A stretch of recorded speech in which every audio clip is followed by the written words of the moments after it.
James resta un instant figé. L'idée de perdre sa femme dans un accident l'avait complètement bouleversé. Il hésita, peu certain d'être capable d'affronter cet avenir confus, cet avenir sans elle. Il ouvrit la porte, priant tous les dieux de la terre et de l'univers réunis, et fut soulagé de voir son beau-père se tenir devant lui. « Franck, qu'est-ce que vous faites là ?»« Mon petit, Victoire s'est installée chez moi, elle a besoin des cartables des petits. Elle m'a dit de te dire qu'elle conduira les enfants lundi à l'école et qu'elle te laisse les reprendre pour la soirée, voire la nuit, sauf Louisa, si ça te va. » Franck et James restèrent là un moment, gênés autant l'un que l'autre par la situation. « Elle vous a dit quelque chose ?»« Oui, elle m'a dit. » Le ton était tel qu'il ne laissait aucun doute pour James qu'elle était arrivée chez son père en bonne dramaturge qu'elle était. Il ne chercha pas à avoir de détails, sachant qu'il entrait à présent dans la catégorie des salopards qui trompent leurs femmes. Au moins, savait-il que l'homme qu'il avait en face de lui ne lui jetterait pas la pierre. Il n'en revenait pas qu'elle était partie. Il pensait qu'il aurait au moins eu droit à une scène, des cris, des larmes. Rien. Rien du tout. Elle était partie. Elle était partie. Il tenta de digérer l'information, conscient que le paternel attendait sur le pas de la porte l'autorisation de prendre quelques affaires. « Comment ça ? Prendre les enfants lundi ? Mais elle revient quand ? » ?»« J'en sais rien, petit. Je pense qu'elle a juste besoin de faire le point. » James hésitait entre le dégoût et la dévastation. En avait-elle parlé aux enfants ? Elle avait certainement dû les réveiller pour les embarquer chez leur grand-père qu'il connaissait à peine. À quoi avait-il assisté ? Quelle image de père garderait-il en mémoire ? Pourquoi était-elle toujours incapable de garder leurs problèmes sous silence comme les gens normaux ? Mais je travaille, moi. Ça, fallait réfléchir avant d'agir. Oh, ça va, hein, vous. C'est pas l'hôpital qui va se foutre de la charité. James se rendit compte de l'hostilité de sa réplique. Il s'en voulut immédiatement, car il savait que Franck avait dit cela sans aucune méchanceté dans la voix. « Laisse passer la nuit, petit.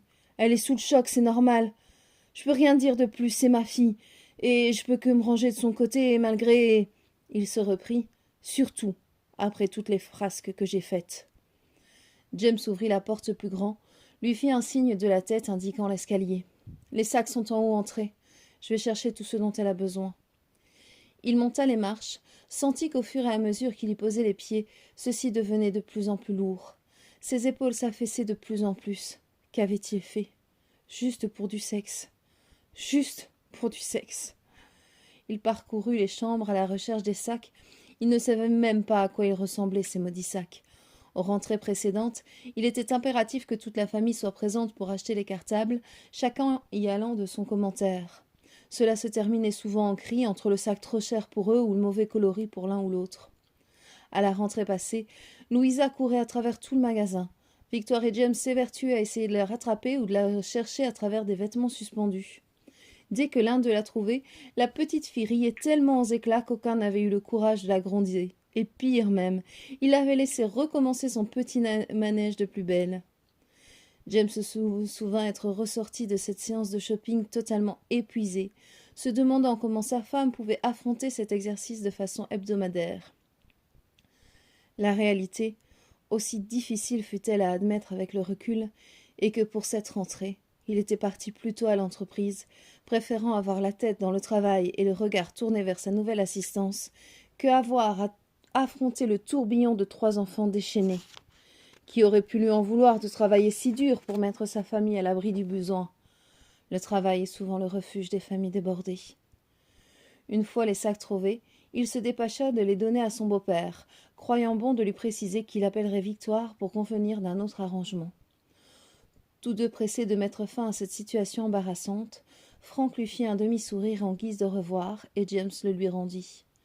James referma la porte le plus vite possible, sans se rendant compte qu'en la fermant à la hâte, il se retrouverait seul parmi ses souvenirs accumulés au fil des ans, seul avec sa culpabilité.